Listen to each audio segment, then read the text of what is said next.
ॐ अज्ञानतिमिरन्धस्य ज्ञानाञ्जनशलाकया चक्षुरुन्मिलितं येन तस्मै श्रीगुरुवे नमः।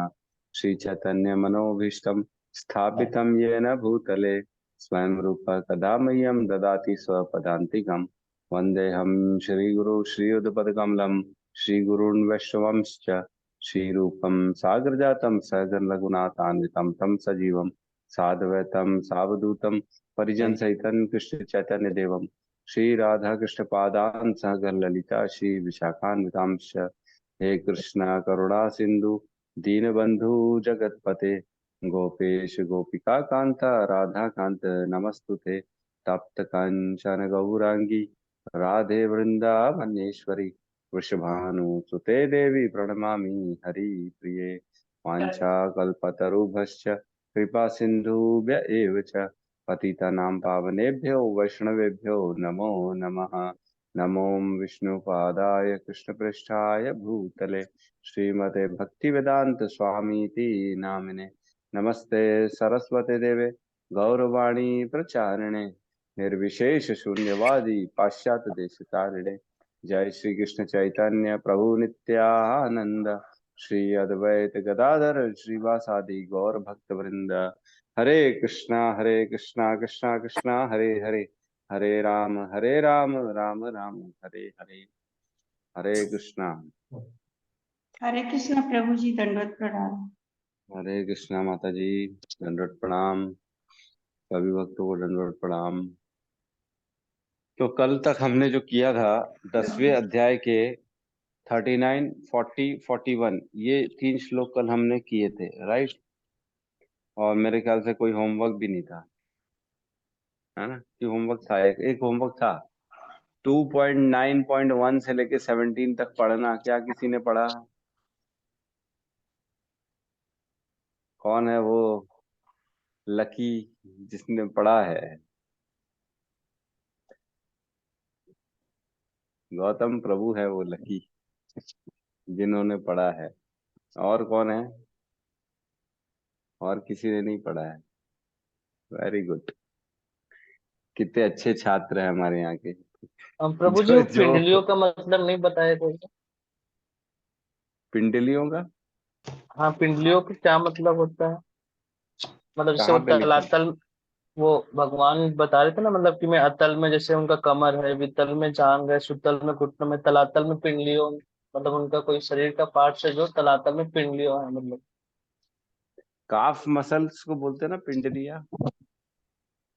जो पैर में नीचे की घुटने के नीचे की जो पीछे होते हैं ना मसल्स, उसको बोलते हैं पिंडलिया मेरे ख्याल से। तो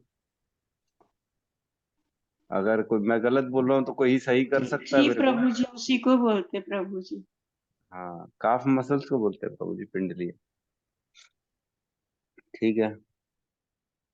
तो प्रभु जी ने, गौतम प्रभु ने किया है 2.9.1 से लेके 17 तक। तो इनके लिए एक बार सब हरे कृष्ण महामंत्र बोलेंगे, है ना? क्योंकि कोई भी नहीं करता हमारे बीच में होमवर्क। तो जो अच्छे से होमवर्क करेगा उसके लिए हरे कृष्ण महामंत्र बोलेंगे। तो एक बार गौतम प्रभु जी के लिए कृष्ण हरे कृष्णा कृष्णा कृष्ण कृष्णा हरे हरे हरे हरे हरे राम राम राम हरे हरे। प्रभु इनको अपनी कृपा दे, आप सबको भी दे। ऐसा नहीं है हरे किसी एक को दे, हरे कृष्णा प्रभु सबको। जी। प्रभु जी, हम्म। कल गौतम प्रभु जी, मेरे भाई का बहुत तबीयत खराब था। कल मैंने गौतम प्रभु जी को बोला नरसिंह कवच भेज दो, तो उन्होंने मेरे को भेजा प्रभु जी। उसके लिए बहुत अच्छा बहुत अच्छा। उनका धन्यवाद प्रभु जी, मैं बोल रही हूँ। और हम्म। प्रभु जी, मैं चाहूंगी आप लोग एक बार उसके लिए प्रेयर करेंगे। तबीयत खराब है मेरे भाई का। तो सबसे रिक्वेस्ट है, कृपया कम से कम 1 या 2 माला आज माता जी, सावित्री माता जी के भाई साहब हैं जिनकी तबीयत खराब है, उनके लिए 1 या 2 माला कम से कम करें आज। और उसका पुण्य उनको दें ताकि उनको शक्ति मिले, भगवान की कृपा मिले। ठीक है धन्यवाद माता जी। प्रभु जी, सबका बहुत बहुत आभार प्रभु जी, सबका बहुत बहुत आभार। ठीक है। वैष्णव का ये गुण है कि वो जीव दया, दूसरों के प्रति हमेशा दया रखता है, हमेशा चाहता है किसी को भी कोई तकलीफ ना हो। तो हमारा भी ये गुण है कि हम सबको तकलीफ में कोशिश करें उनके साथ जो हो सके, हमारे से योगदान हम उसको सहशक्ति करें, उसको यथाशक्ति धन्यवाद। करें। धन्यवाद प्रभु, आपका बहुत बहुत धन्यवाद, सादर प्रणाम। तो चिंता मत करिए, प्रभु जो करेंगे अच्छा करेंगे। ठीक है, हम भगवान से विनती करेंगे कि वो उनको स्वास्थ्य का जो है, जो भी हो उसका समाधान निकालें और उनको अच्छा स्वास्थ्य दे। ठीक है, हरे कृष्णा। धन्यवाद प्रभु जी, धन्यवाद। ठीक है, तो प्रवेश करते हैं हम आज की अपनी भगवत गीता की कक्षा में। आज लास्ट है 10वें अध्याय का लास्ट श्लोक 10.42 है ना। तो 42 को प्रवेश करते हैं हम 10.42 में, राइट। सब साथ में दोहराएंगे। ये भी इम्पोर्टेंट श्लोक है ना। अथवा बहुएता एतेन अथवा बहुना एतेन किं ज्ञातेन तवार्जुन किं किं ज्ञातेन तव अर्जुन विष्टभ्य अहमिदं कृत्स्नम् विष्टभ्य अहमिदं अहमिदं कृत्स्नम् एकांशेन स्थितो जगत् एकांशेन स्थितो जगत् अथवा बहुना एतेन अथवा अथवा बहुना एतेन किं ज्ञातेन तवार्जुन किं ज्ञातेन तव अर्जुन विष्टभ्य अहमिदं कृत्स्नम् विष्टभ्य अहमिदं कृत्स्नम् एकाशेन स्थितो जगत् एकांशेन स्थितो जगत् अथवा बहुना एतेन अथवा बहुना एतेन किं ज्ञातेन तवार्जुन किं किं ज्ञातेन ज्ञातेन तव तव अर्जुन अर्जुन विष्टभ्य अहमिदं कृत्स्नम् विष्टभ्य विष्टभ्यामिदं अहमिदं कृतस्त्रम् एकाशेन स्थितो जगत् एकांशेन स्थितो जगत्। अनुवाद। किंतु हे अर्जुन, इस सारे विशद ज्ञान की आवश्यकता क्या है। मैं तो अपने एक अंश मात्र से संपूर्ण ब्रह्मांड में व्याप्त होकर इसको धारण करता हूँ, है ना। अथवा बहु एतेन किम ज्ञातेन तब अर्जुन। अथवा बहुना एतेन मतलब इस प्रकार के अनेक जो तुम सुन रहे हो ऐश्वर्य मेरे बारे में, जो ज्ञान अर्जित कर रहे हो, जानने ज्ञातेन तब अर्जुन, जो तुम जान रहे हो अर्जुन हे मेरे बारे में। आगे कहते हैं विष्टभ्य अहम इदम कृत्सम, मैं तो विष्टभ्य व्याप्त हूं हर कहीं, अहम इदम कृत्सम संपूर्ण हर कहीं मैं व्याप्त हूँ। एक अंशेन स्थितो जगत, एक अंश के मात्र, सिर्फ एक अंश में पूरा जगत है मेरे ब्रह्मांड में, है ना, एक अंश में। तो हम क्या समझ पा रहे हैं भगवान कितनी गहरी बात कर रहे हैं। सिर्फ एक अंश में संपूर्ण ब्रह्मांड है ना। जो ये सब सुन रहे हो, ये इतना सारा तुम ऐश्वर्य जानने की कोशिश कर रहे हो, जो ये ज्ञान है, ये सब जो है ना संपूर्ण ब्रह्मांड मेरे एक अंश में है, मात्र एक अंश। क्या हमारी बॉडी का एक अंश समझ सकते कितना होता है? कौन बताएगा एक अंश का क्या मतलब हुआ हमारी बॉडी में? हरे कृष्णा प्रभु जी। जी माता जी। हाँ, मैंने पढ़ा था उनका मोहरी होती ना, राई राई, छोटी सी राई जो अपन बघार में डालते हैं, दाल चावल में, दाल में, सब्जी में, वो इतनी सी राई के बराबर में उनका ये पूरा ब्रह्मांड है, इतने सारे।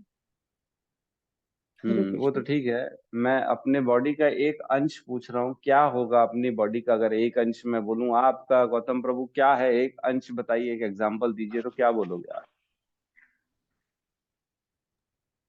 तो प्रभु वो जी, जैसे हम इसको बोल सकते हैं, जैसे बाल का अग्रभाग से मतलब आत्मा के साथ जो जैसे जो हिस्सा होता है वो हम बोल सकते हैं। एक बाल, एक हाँ, बाल को एक अंश बोल सकते हैं हम, ये है ना। और कौन बताएगा? एक नाखून को भी एक अंश बोल सकते हैं। छोटे से नाखून की अगर जो हम कट जाता है, हमारा नाखून काटते तो एक अंश है हमारा, एक ऐसी अंश है ना। इस प्रकार एक जो है ना पलकों का बाल भी एक अंश कहलाएगा। एक छोटा से छोटा पार्ट जो है ना हमारी बॉडी का, वो एक छोटा सा अंश कहलाएगा हमारा। तो इस प्रकार भगवान बता रहे हैं कि मैं संपूर्ण ब्रह्मांड में व्याप्त होकर धारा करता हूं एक अंश मात्र से। एक अंश मात्र से ये संपूर्ण ब्रह्मांड है ना, जिसमें ऐसा नहीं संपूर्ण पृथ्वी नहीं, संपूर्ण ये 14 लोक नहीं, संपूर्ण कोई देवी देवता नहीं, संपूर्ण ब्रह्मांड। ब्रह्मांड में हम जानते हैं ये 14 लोक होते, पृथ्वी उसके ऊपर 6 और उसके नीचे 7। 14 लोक तो ये हो गए, उसके अलावा नर्क लोक बहुत सारे हैं, उसके अलावा बहुत सारे देवी देवताओं के लोक हैं, उसके अलावा एक छोटा सा वैकुंठ भी है यहाँ पे, नीचे गर्भोदक्षाई विष्णु भी लेटे हुए हैं, और सूर्य है, चंद्र है, सारे लोक मिला जुला के ये संपूर्ण ब्रह्मांड बनाते हैं। और ब्रह्मांड की भी हमने डिस्कशन किया था कि कितनी मोटी मोटी चौड़ाई है। अपना आकाश, वायु, जल, अग्नि, पृथ्वी, इस प्रकार जो है ना ब्रह्मांड का भी एक पूरा हमने डिस्कशन किया था कि कितना चौड़ा ब्रह्मांड है। एक गोल है, फुटबॉल की तरह है, जिसमें अंदर 14 लोग हैं और बाहर की लेयर बड़ी मोटी मोटी लेयर है, और वो सारा कुछ एक अंश, एक उनके बाल के बराबर है। ये जो है ना कृष्ण के बाल के बराबर है पूरा ब्रह्मांड। बहुत इंपॉर्टेंट है कि भगवान अब कह रहे हैं कि तेरे को इतने सारे ज्ञान का क्या जरूरत है, ये तो मेरे एक अंश का भी जो है ना हिस्सा नहीं है, ये संपूर्ण ब्रह्मांड में अंश के रूप में धारण करता हूँ। तात्पर्य में प्रवेश करते हैं। तात्पर्य भाई शील प्रभुपाद की जय। परमात्मा के रूप में ब्रह्मांड में समस्त वस्तुओं में प्रवेश कर जाने के कारण परमेश्वर का सारे भौतिक जगत में प्रतिनिधित्व है ना। भगवान यहाँ पर अर्जुन को बताते हैं कि यह जानने की कोई सार्थकता नहीं है कि सारी वस्तुएं किस प्रकार अपने पृथक पृथक ऐश्वर्य तथा उत्कर्ष में स्थित हैं। उसे इतना ही जान लेना चाहिए कि सारी वस्तुओं का अस्तित्व इसलिए है क्योंकि कृष्ण उनमें परमात्मा रूप में प्रविष्ट है। ब्रह्मा जैसे विराट जीव से लेकर एक क्षुद्र चींटी तक इसलिए विद्यमान है क्योंकि भगवान उन सब में प्रविष्ट होकर उनका पालन करते हैं। बहुत इंपॉर्टेंट लाइन है कि छोटी से छोटी वस्तु, बड़ी से बड़ी वस्तु, हर कहीं भगवान प्रवेश करते हैं, तब जाके उसका अस्तित्व बनता है। आज जो भी हम देख पा रहे हैं हमारे आमने सामने, आजू बाजू, ऊपर नीचे, उन सबों में भगवान प्रवेश किए हैं, तब जाके वो आज हमारे सामने व्यक्त हो पा रही है चीज। अदरवाइज हम तो उसको समझ भी नहीं पाते। हम खुद के अंदर भी परमात्मा है, इसलिए हम देख पा रहे हैं। क्या हमारी आंखें देखती हैं? क्या हमारे कान सुनते हैं? नहीं सुनते। का आंखें देखती नहीं है, क्योंकि कई लोग हैं जिनकी आंखें हैं तो वो देख नहीं पाते। जो मर जाते हैं उनकी आंखें होती है, वो भी नहीं देख पाते। कान भी होते हैं, वो सुन नहीं पाते।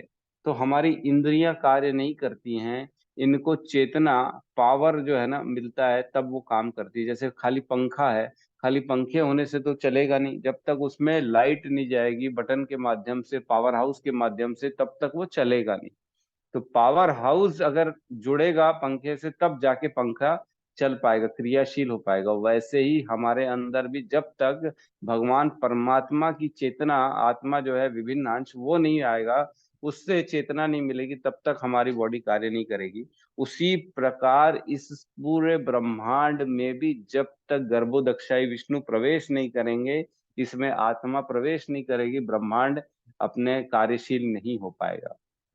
तो इस प्रकार हर कहीं भगवान प्रवेश करते हैं और उसके बाद वो चीज क्रियाशील हो पाती है।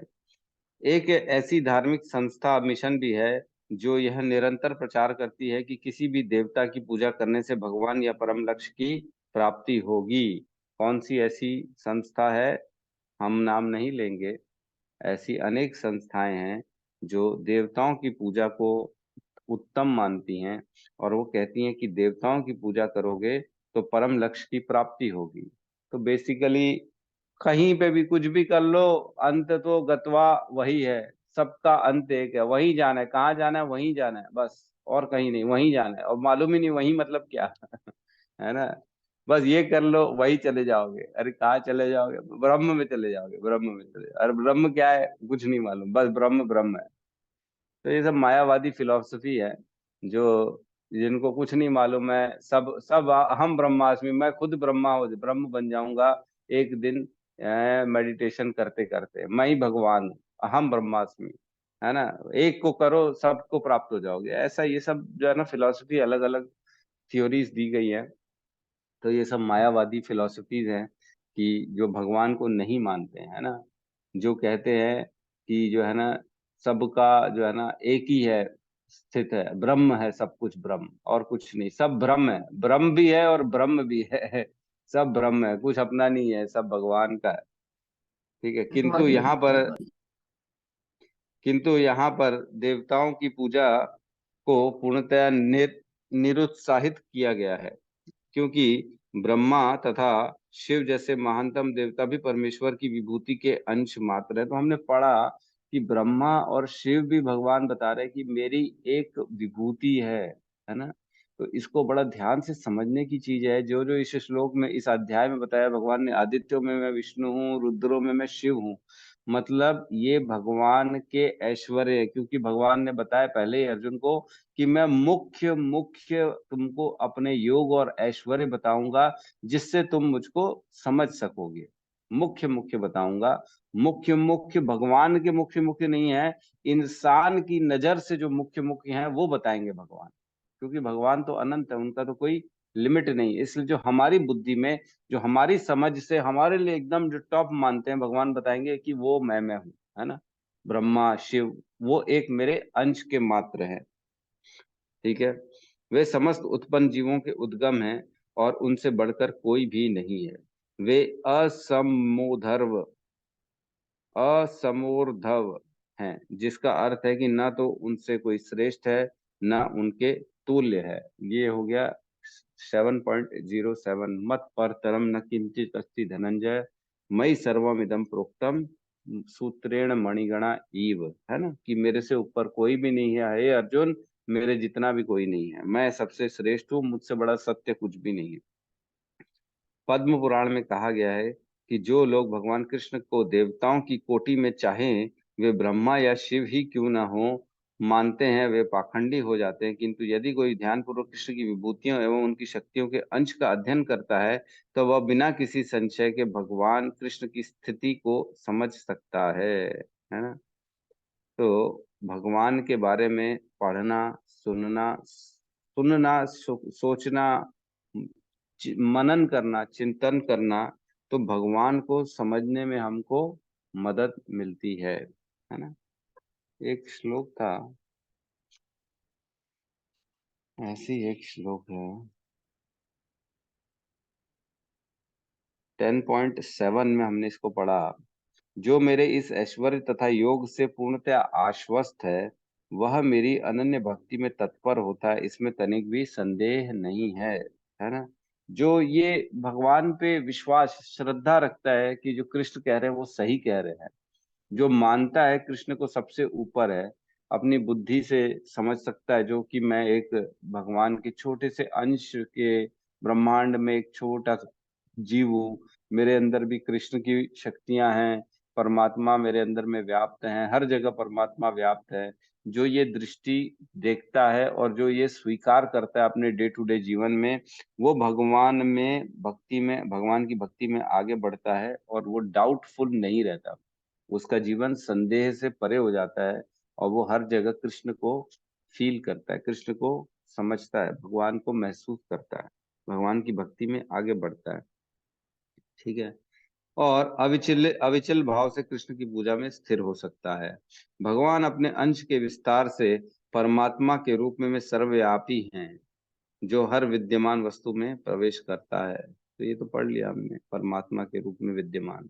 अतः शुद्ध भक्त पूर्ण भक्ति में कृष्ण भावनामृत में अपने मनों को एकाग्र करता है ना।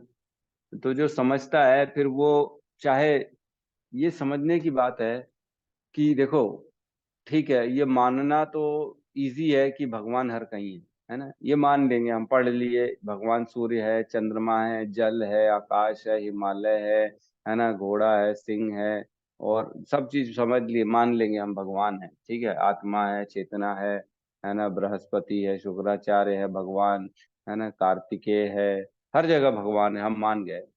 लेकिन भक्ति में आगे कैसे बढ़ेंगे, ये मान लिए तो कैसे भक्ति में आगे बढ़ेंगे बताइए।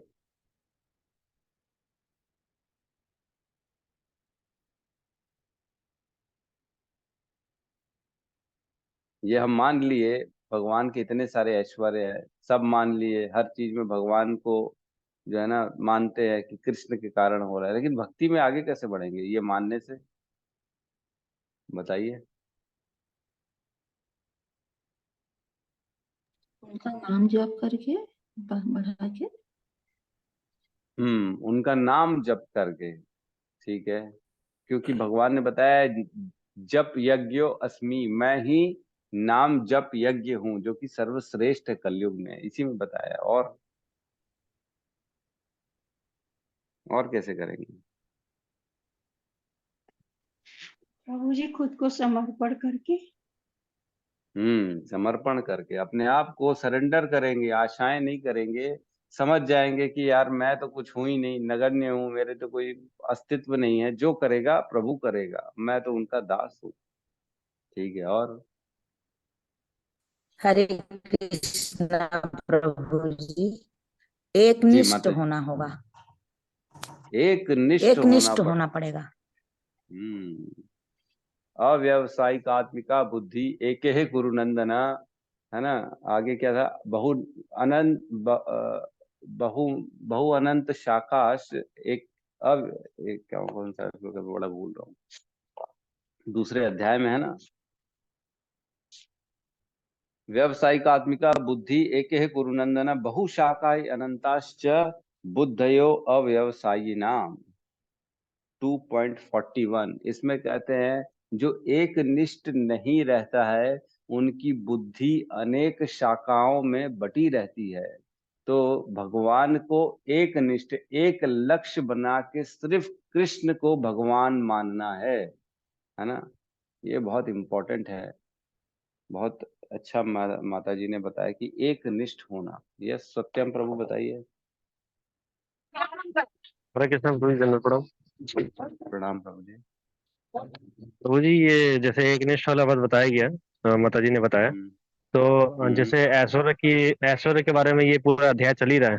जब हम हर एक हम्म चीज में कृष्ण को देखेंगे तो इसी प्रकार से एकनिष्ठ होने में काफी ज्यादा मददगार रहेगा, और उस प्रकार से भक्ति में हम्म, हम आगे बढ़ सकते हैं, क्योंकि हम सब बिल्कुल चीज में ही सही तो कहा। कृष्ण भगवान को देख रहे हैं। और चाहे ऐश्वर्य हो या कोई भी चीज हो या भगवान के अंश हो, देवी देवताओं में या फिर मनुष्यों में या जीव में, तो हर एक चीज को ही देख रहे हैं। तो सब में ही जब भगवान के अंश को देखेंगे तो भक्ति में उन्नति कर सकते हैं और एकनिष्ठ भी हो सकते हैं, क्योंकि हम सभी को भगवान का अंश देख रहे हैं।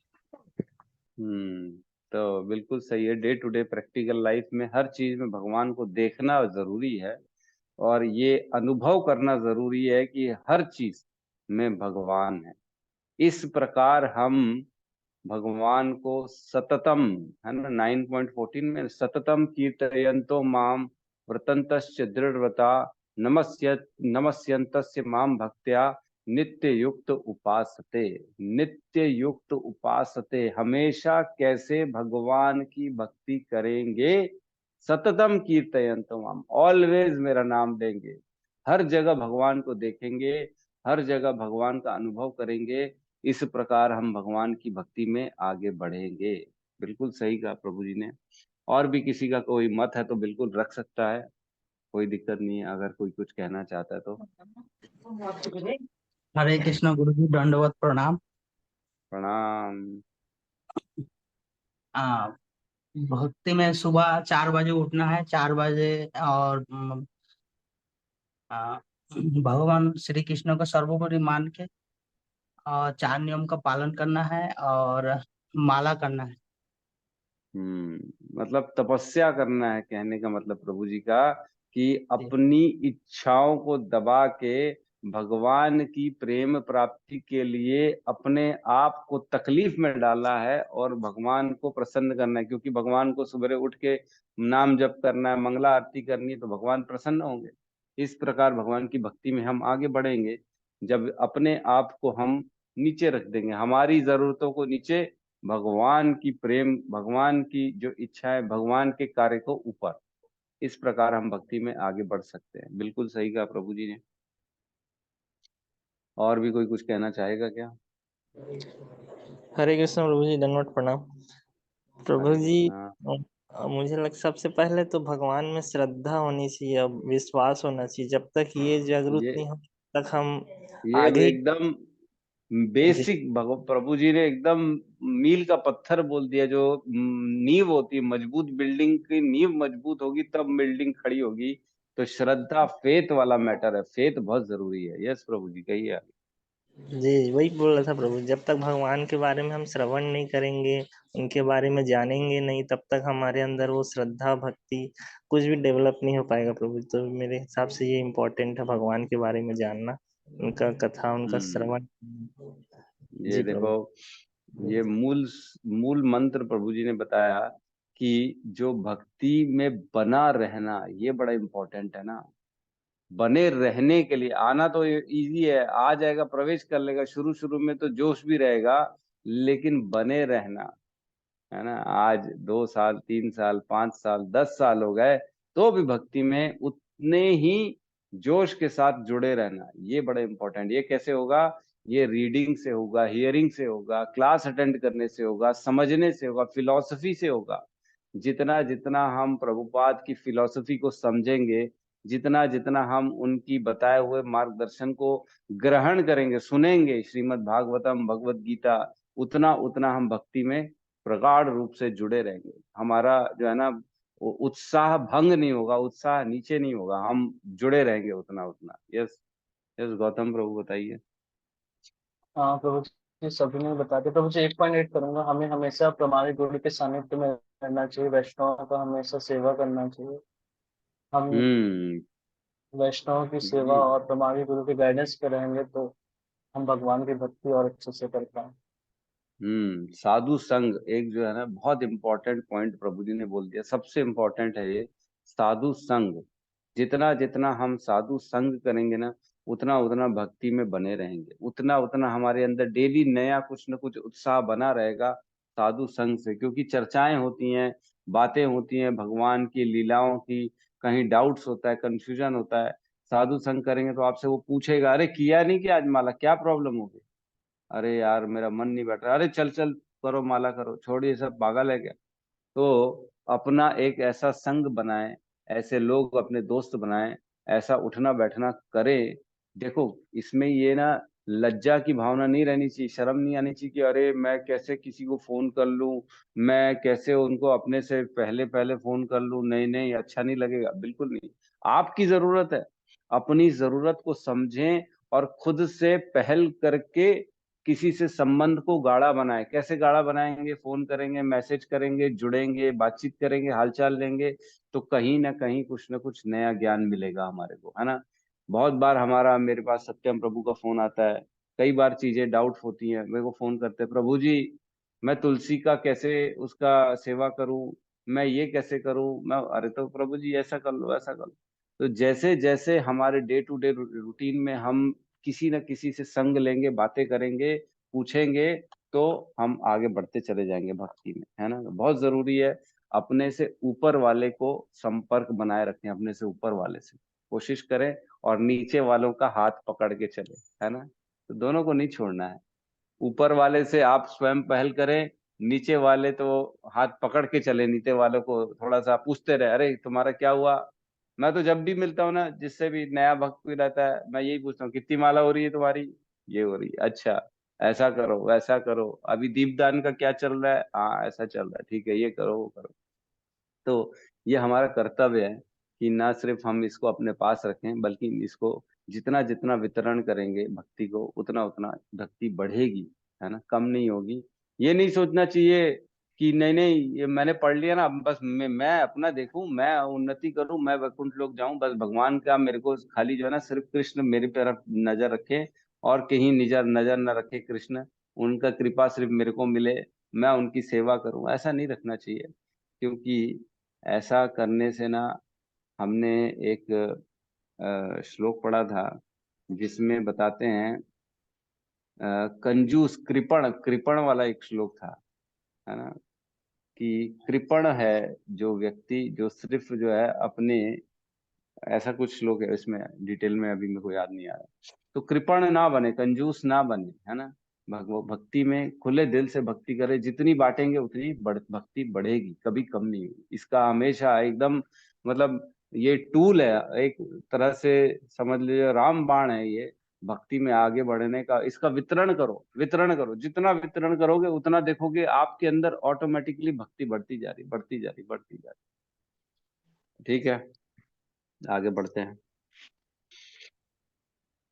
तो अतः वे नित्य दिव्य पद में स्थित रहते हैं। इस अध्याय के श्लोक 8 से 11 तक कृष्ण की भक्ति तथा पूजा का स्पष्ट संकेत है। शुद्ध भक्ति की यही विधि है। शुद्ध भक्ति की क्या विधि है? श्लोक क्रमांक 8 से लेके 11 तक, जो हम दोबारा एक बार पढ़ लेंगे अभी, जिसको जिसको भगवत गीता का जो है ना चतुर्श्लोकी भगवत गीता भी कहते हैं। इस अध्याय में इसकी भली भांति व्याख्या की गई कि मनुष्य भगवान की संगति में किस प्रकार चरम भक्ति सिद्धि प्राप्त कर सकता है। कृष्ण परंपरा के महान आचार्य शील बलदेव विद्याभूषण इस अध्याय की टीका में का समापन इस कथन से करते हैं, यथाशक्ति यथा यच यच यच शक्ति क्लेश उत्साह यूर्ध्वा भवन्त्य युद्धग्रतेजसः यदंशेन धृतं विश्वं स कृष्णो दशमे अर्च्यते। प्रबल सूर्य की कृष्ण की शक्ति से अपनी शक्ति प्राप्त करता है। प्रबल सूर्य भी कृष्ण की शक्ति से अपनी शक्ति प्राप्त करता है और सारे संसार का पालन कृष्ण की एक लघु अंश द्वारा होता है। अतः श्री कृष्ण पूजनीय हैं। तो कृष्ण की शक्ति से सूर्य को शक्ति मिलती है, प्रबल शक्ति मिलती है। हम देखते हैं सूर्य में कितनी शक्ति है, कितने सालों से सूर्य चल ही रहा है और सारे ब्रह्मांड को पूरा रोशन प्रकाश का वितरण कर रहा है। सूर्य कहते हैं अगर नहीं होगा ना तो जीव नहीं रह सकता, खत्म हो जाएगी सृष्टि। क्यों? क्योंकि उसी से ही सारी एनर्जीज मिलती है ना। तो बता रहे हैं कि सूर्य की भी शक्ति भगवान के एक अंश से ही मिलती है उसको, और श्री कृष्ण पूजनीय हैं। इस प्रकार श्रीमद् भगवत गीता के 10वें अध्याय श्री भगवान का ऐश्वर्य का भक्ति वेदांत तात्पर्य पूर्ण हुआ। ठीक है, किसी का कोई डाउट है, प्रश्न है तो हम ले सकते हैं।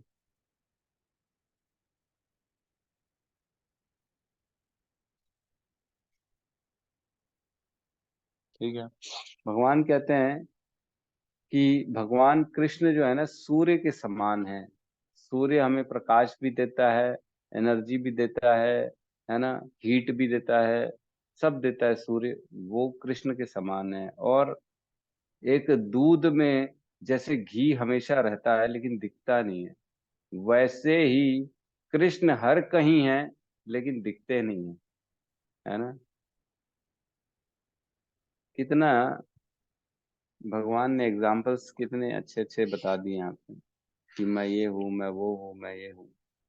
तो एक बार हम 10.8, 9, 10, 11 का खाली रिवीजन कर लेते हैं। ठीक है, चतुर्श्लोकी भगवत गीता 10.8 लोग साथ में दोहराएंगे। अहम सर्वस्य प्रभवो सर्वस्य प्रभवो मतः सर्वं प्रवर्तते मतः सर्वं प्रवर्तते इति मत्वा भजन्ते माम् इति मत्वा भजन्ते माम् बुधा भाव समन्विता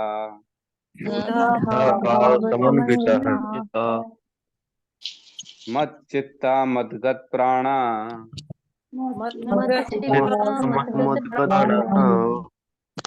बोधयन्तः परस्परम्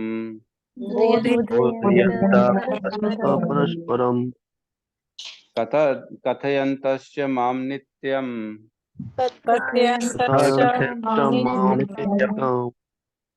तुष्यन्ति च रमन्ति च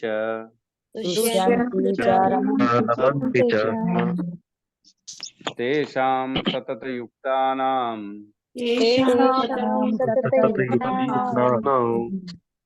भजता मां प्रीतिपूर्वकम् भजतां प्रीतिपूर्वकम् ददामि बुद्धियोगं तं ददामि दास्यति बुद्धियोगं बुद्धियोगं तं येन मामुपयन्ति ते। येन मामुपयन्ति ते तेषामेव अनुकम्पार्थम् तेषामेव अनुकम्पार्थम् अहम् अज्ञानजमः तमः अहमज्ञानजमः नाश्यामि आत्मभावोऽस्थो नाशयामि आत्मभावस्तु ज्ञानदीपेन भास्वत। ज्ञानदीपेन भास्वत। अनुवाद। मैं समस्त आध्यात्मिक तथा भौतिक जगतों का कारण हूँ। प्रत्येक वस्तु मुझसे ही उद्भूत है। जो बुद्धिमान यह भली भांति जानते हैं वह प्रेमा भक्ति में लगते हैं तथा हृदय से पूरी तरह से मेरी पूजा में तत्पर होते हैं, है ना। आगे कहते हैं, मेरे शुद्ध भक्त के विचार मुझ में वास करते हैं। उनके जीवन मेरी सेवा में अर्पित रहते हैं और वे एक दूसरे को ज्ञान प्रदान करते तथा मेरे विषय में बातें करते हुए परम संतोष तथा आनंद का अनुभव करते हैं। जो प्रेम पूर्वक मेरी सेवा करने में निरंतर लगे रहते हैं उन्हें मैं ज्ञान प्रदान करता हूँ जिसके द्वारा वे मुझ तक आ सकते हैं। मैं उन पर विशेष कृपा करने के हेतु उनके हृदय में वास करते हुए ज्ञान के प्रकाशमान दीपक के द्वारा अज्ञान जन्य अंधकार को दूर करता हूँ, है ना। तो ये हम 4 श्लोक है ना, इसमें बेसिकली जो है ना 8वां श्लोक है वो नींव है ना, जो ये मानता है अहम सर्वस्य प्रभवो मतः सर्वम प्रवर्तते इति मत्वा भजन्ते माम बुधा भाव समन्विता। जो ये आध्यात्मिक भौतिक जगतों का मैं कारण हूँ ये मानता है और ये स्वीकार करता है और ये अपने गुरु के द्वारा समझता है कि किस प्रकार मैं हर जगह व्याप्त हूँ, वो मेरी भक्ति में तत्पर होता है ना।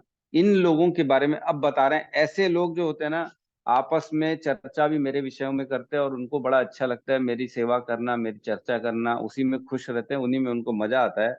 और ऐसे लोगों को बोलते हैं भगवान की जो मैं उनको ज्ञान देता हूँ, मैं उनके हृदय में परमात्मा के रूप में स्थित हूँ और उनके हृदय में ये वाला ज्ञान आध्यात्म ज्ञान का उन्नत करता हूँ जिसके द्वारा वो मुझ तक पहुंच सकते हैं, है ना। तो बेसिकली जो है ना अहम सर्वस्य प्रभवो मतः सर्वम प्रवर्तते, ये जब तक हम नहीं मानेंगे, जब तक नहीं समझेंगे भगवान हमारे हृदय में बैठे हुए हैं, वो ये रिवील नहीं कराएंगे हमारे को, ये महसूस नहीं कराएंगे अपने बारे में, अपने जो है ना तत्व का ज्ञान जो है ना, ये सारी चीजें भगवान हमारे अंदर रिवील नहीं करेंगे। तो हमको ये चीज जबरदस्ती माननी है। अगर नहीं मान में आ रहा है, नहीं समझ में आ रहा है, तो भी जबरदस्ती मानो कि नहीं हर कहीं कृष्ण है। धीरे धीरे धीरे धीरे धीरे धीरे फिर ऑटोमेटिकली भान होने लगेगा, महसूस होने लगेगा, फिर ऑटोमेटिकली ज्ञान आ जाएगा, है ना। एक और श्लोक है इसमें 10.02 है ना, नहीं 2 नहीं, सॉरी,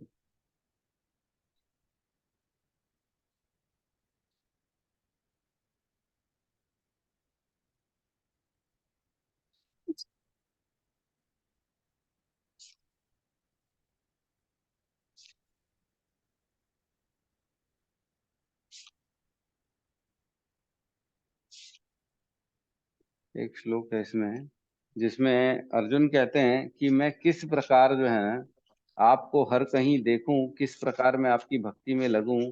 तब जाके फिर भगवान बताते हैं कि ऐसा है, मैं थोड़ा थोड़ा तेरे को अपनी विभूतियां बता देता हूं, तो इस प्रकार तुम जो है ना हर कहीं मेरे को लगोगे, मेरी भक्ति में लगोगे, है ना। अर्जुन वाच यहाँ होगा।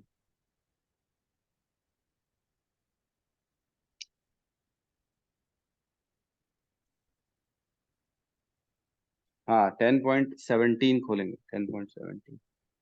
देखो अर्जुन का उद्देश्य क्या था, ये ऐश्वर्य जानने का हमने पढ़ा है 10.17 में। अर्जुन कहते हैं हे कृष्ण, हे परम योगी, मैं किस तरह आपका निरंतर चिंतन करूं और आपको कैसे जानूं। हे भगवान, आपका स्मरण किन किन रूपों में किया जाए, है ना।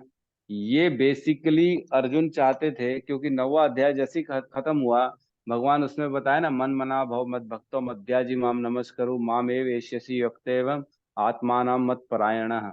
मुझे मन दो, मेरा चिंतन करो, मेरा नमस्कार करो और मेरी पूजा में लगो। तो वो हमेशा कहते हैं, हमेशा उसमें अनन्य चिंतयस्तो माम नित्युक्त अनन्यास चिंतयन्तो माम, हमेशा मेरे चिंतन में लगो। तो कैसे कैसे लगेंगे? तो अर्जुन का प्रश्न ये था कि किस प्रकार मैं निरंतर आपका चिंतन करूं। तो भगवान ने बताया अपने ऐश्वर्य कि इस प्रकार तुम निरंतर मेरा चिंतन कर सकते हो। ठीक है, तो अपना 10वें अध्याय को यहाँ पे हम कंप्लीट करते हैं। पूर्ण हुआ हमारा 10वां अध्याय। कल से 11वां अध्याय रहेगा। तो किसी का कोई डाउट है तो हम ले सकते हैं, कोई और किसी का डिस्कशन का पॉइंट हो तो वो भी ले सकते हैं, क्योंकि समय है हमारे पास आज। गौतम प्रभु जी 5-5 क्या लिखा है ये? प्रभु जी 5-5 श्री भगवान के ऐश्वर्य याद करके कल बता सकते हैं सभी भक्त। हाँ, ये तो बहुत अच्छा है प्रभु जी। ये कह रहे हैं कि आपको भगवान के 5 ऐश्वर्य विथ श्लोक का रेफरेंस बताने हैं कि इस श्लोक में 5 भगवान ने ऐश्वर्य ये बताए हैं। याद नहीं करना है श्लोक, आपको याद करने की जरूरत नहीं है, लेकिन सिर्फ रेफरेंस दे के आप बता सकते हो इस क्रमांक में ये वाले ऐश्वर्य 5 बताइए। 5 मत बताइए, 4 बता दीजिए, क्योंकि एक श्लोक में 4 है, एवरेज, ऑन एन एवरेज 4 ऐश्वर्य भगवान ने बताए। तो सब बताएंगे तो और अच्छा है, एक बार रिवीजन हो जाएगा सबका। बहुत बढ़िया ये होमवर्क दिया प्रभु जी ने आज। गौतम प्रभु जी की तरफ से होमवर्क है कि कल सबको भगवान के 4 ऐश्वर्य बताने हैं और विथ श्लोका रेफरेंस। इस श्लोक में ये 4 ऐश्वर्य बताए गए हैं। ठीक है, और किसी का कोई अपनी चर्चा का विषय है तो कर सकते हैं।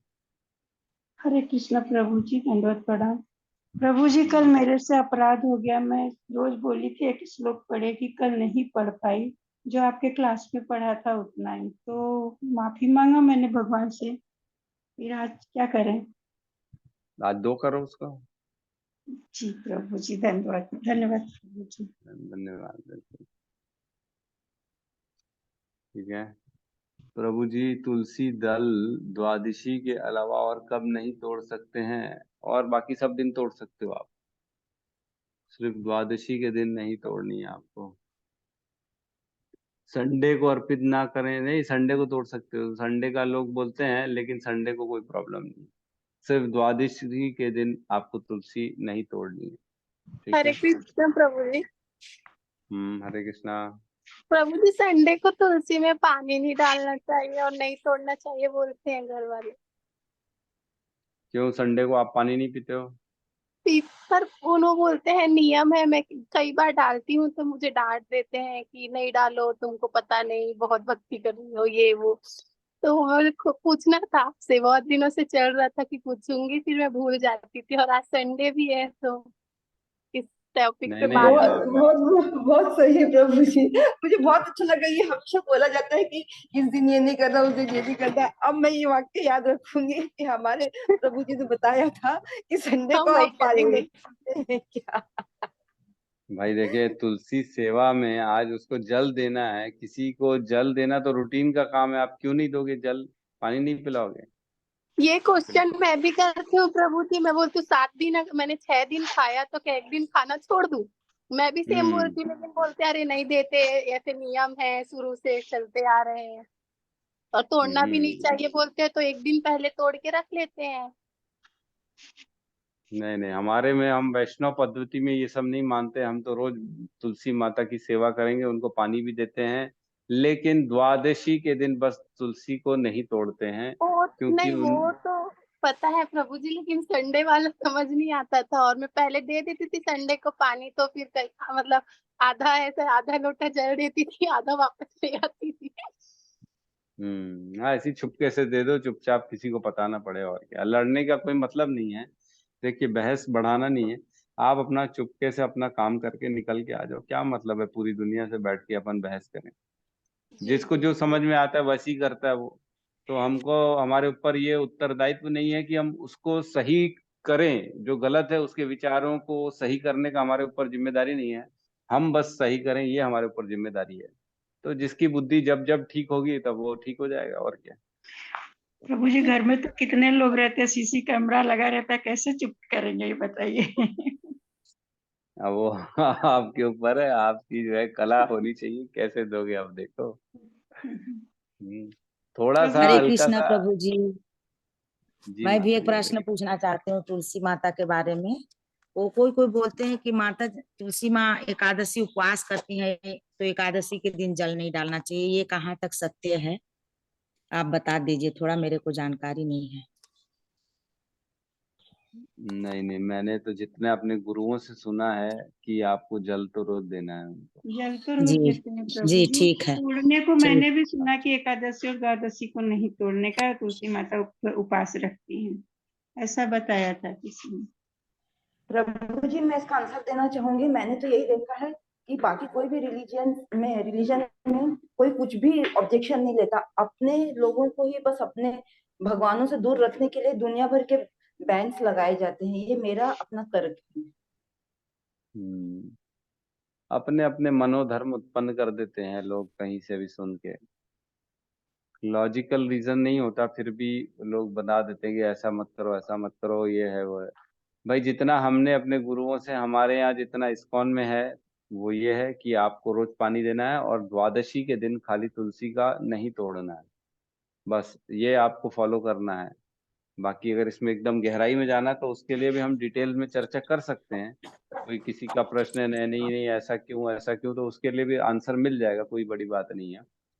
लेकिन दूसरों को पूछना, सुनना, फॉलो करना ये गलत है। आप जब एक संप्रदाय से जुड़ गए तो उसको समझिए, सुनिए, बस एक निष्ठ है ना। अभी पढ़ा ना हमने, एक निष्ठ होना है हमको, बहु शाखा में नहीं बटना है। कौन क्या बोल रहा है, वो ये बोल रहा है, वो ये बोल रहा है, ये बोल रहा है, अरे सबकी सुनोगे तो अपनी कब करोगे। अपनी करो, छोड़ो संसार की, अपनी करो, खत्म करो, है ना। ज्यादा पजल नहीं होना, अपने आप को पजल नहीं करना चाहिए। जितना सुनेंगे उतना पजल होते चले जाएंगे। ठीक है।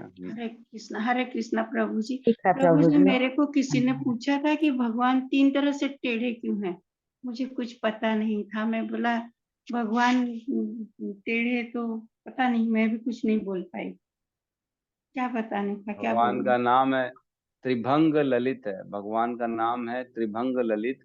क्योंकि जो पोस्चर है ना, भगवान 3 तरह से टेढ़े होते हैं, उसमें एक्चुअल में सुंदरता का प्रतीक है ये। एक्चुअल में जो ये पोज है ना, ये सुंदरता का प्रतीक है। ये आसान नहीं होता किसी के लिए भी, लेकिन भगवान जो है ना, क्योंकि वो संपूर्ण ऐश्वर्य, संपूर्ण सुंदर है, इसलिए वो ये कर सकते हैं।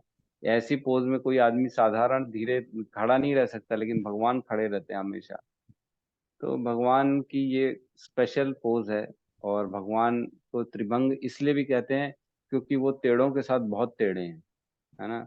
सीधों के साथ सीधे हैं, लेकिन टेढ़ों के साथ बहुत टेढ़े हैं। तो ध्यान रखिएगा, जो टेढ़ा है वो भगवान उसको सीधा कर देंगे। जी प्रभु जी, मैं इतना ही बोल पाई, वो भगवान है, कुछ भी कर सकते, पर मुझे कुछ पता नहीं था। आज ऐसे ही बात चल रही थी, मैं पूछती हूँ प्रभु जी से। ठीक है। हरे कृष्ण प्रभु जी। हरे कृष्ण।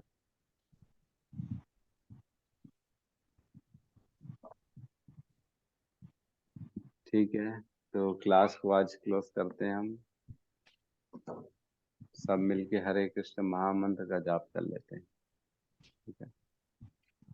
हरे कृष्णा हरे हरे कृष्ण कृष्णा कृष्ण कृष्ण हरे कृष्ण हरे हरे हरे हरे राम राम हरे हरे राम राम हरे हरे। हरे राम राम राम हरे हरे।